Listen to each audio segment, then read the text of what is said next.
साल 1992 राजस्थान के अजमेर शहर में कुछ महीनों से अजीब घटनाएं घट रही हैं। शहर की कई जवान लड़कियां एक के बाद एक खुदकुशी कर रही, तो कई जवान लड़कियों ने अपने आप को घरों में कैद कर रखा है, तो कुछ लड़कियां पागल सी हो गई हैं। अजीब इत्तेफाक, ये सभी लड़कियां सोफिया सेकेंडरी स्कूल की होती हैं। जब इस सवाल का जवाब ढूंढने की कोशिश की गई तो सभी के पैरों तले जमीन खिसक गई। अजमेर शहर में भूचाल आ गया। नमस्कार साथियों, मेरा नाम अमित सिंह है। मैं आज आपको एक सच्ची घटना राजस्थान के अजमेर शहर की बताने जा रहा हूं। लाखों लोगों की आस्था का केंद्र अजमेर शहर में इस जघन्य अपराध को सुनकर आप लोग भी गुस्से से बौखला जाएंगे। चंद लोगों ने 2 नहीं, 4 नहीं, 250 से ज्यादा लड़कियों को अपना शिकार बनाया। इन सभी लड़कियों की उम्र 15 से 20 वर्ष होती है। शिकार बनी लड़कियों में अधिकतर आला अफसर, बड़े बड़े घर और राजनेताओं की बहन बेटियां होती हैं।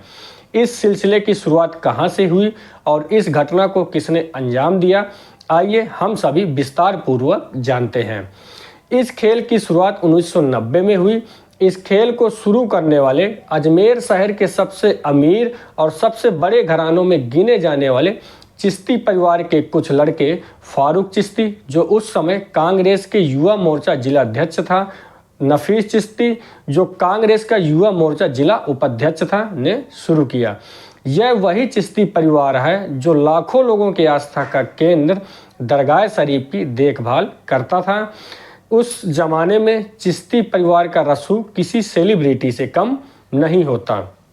साथियों, एक दिन सोफिया सेकेंडरी स्कूल की पढ़ने वाली लड़की अपने दोस्त से गैस कनेक्शन और राजनीति में कैरियर बनाने के लिए कांग्रेस पार्टी ज्वाइन करने की बात कहती है, तो उसका दोस्त उसे फारूक चिश्ती से मिलने की बात कहता है। अगले दिन लड़की फारूक चिश्ती से मुलाकात करती है और अपने घर का गैस कनेक्शन और राजनीति में कांग्रेस पार्टी ज्वाइन करने की बात कहती है। फारूक चिश्ती उसकी बातों को मान लेता है और उसे आश्वासन दे देता है। इसके बाद वह लड़की और फारूक चिश्ती की मुलाकातें बढ़ने लगती हैं और यह मुलाकातें दोस्ती में बदल जाती हैं। फिर एक दिन फारूक चिश्ती स्कूल छूटने के बाद उस लड़की को अपनी कार में बैठा के सीधे फार्म हाउस ले जाता है और फार्म हाउस में उस लड़की के साथ गंदा काम करता है और इसके बाद रील वाले कैमरे से उसकी न्यूड तस्वीरें खींच लेता है। इसके बाद लड़की घर चली जाती है और उस रील को अजमेर की सबसे प्रसिद्ध लैब में भेज दिया जाता है और इसके बाद लैब से फ़ोटो बनकर आ जाती हैं और लड़की को फिर अगले दिन फारूक चिश्ती फार्म हाउस लेके जाता है।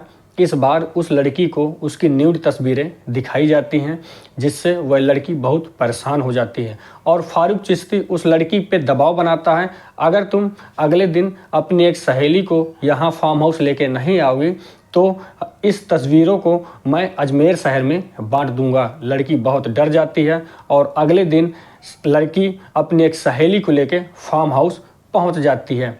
इस बार फार्म हाउस में फारूक चिश्ती और नफीस चिश्ती और उसके 4 गुर्गे होते हैं।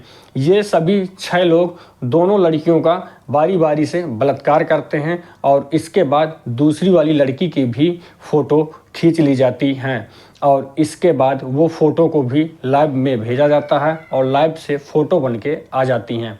इसके बाद अगले ही दिन फिर उस दूसरी वाली लड़की पे दबाव डाला जाता है कि अगर तुम अपनी एक सहेली को लेके यहाँ नहीं आओगी तो ये पूरी तस्वीरें अजमेर शहर में बांट दी जाएंगी। वो लड़की की भी पैरों तले ज़मीन खिसक जाती है और वो लड़कियाँ बहुत परेशान हो जाती हैं। इसके बाद फिर क्या था, फारूक चिश्ती का ब्लैकमेलिंग का खेल शुरू हो जाता है और अजमेर शहर की एक के बाद एक लड़कियां इनके जाल में फंसना शुरू हो जाती हैं। जैसे जैसे लड़कियों की तादाद बढ़ती गई, फोटो लैब वालों का भी काम बढ़ता गया। अब फोटो लैब में काम करने वाले लड़के इस मौके का फ़ायदा उठाना शुरू कर दिए। दरअसल जो रील साफ करने को जाती थी उसमें एक तस्वीर बनाकर फारूक चिश्ती को दे दी जाती थी, बाकी की जीरोक्स कॉपी बनाकर रख लिया जाता था। अब फोटो लैब में काम करने वाले लड़कों ने एक दूसरा गंदा खेल शुरू कर दिया।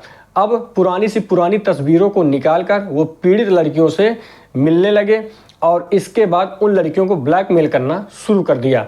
या तो उन लड़कियों से पैसे लेते थे या तस्वीर वापस करने के नाम पर उन लड़कियों के साथ गंदा खेल शुरू कर दिया।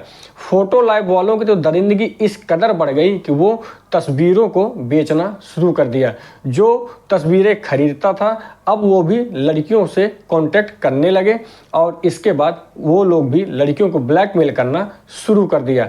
ब्लैकमेलिंग का एक ऐसा खौफनाक खेल शुरू हो जाता है कि अजमेर शहर की लड़कियां इस जाल में बिस्ती चली जाती हैं और उनका दर्द समझने वाला कोई नहीं होता।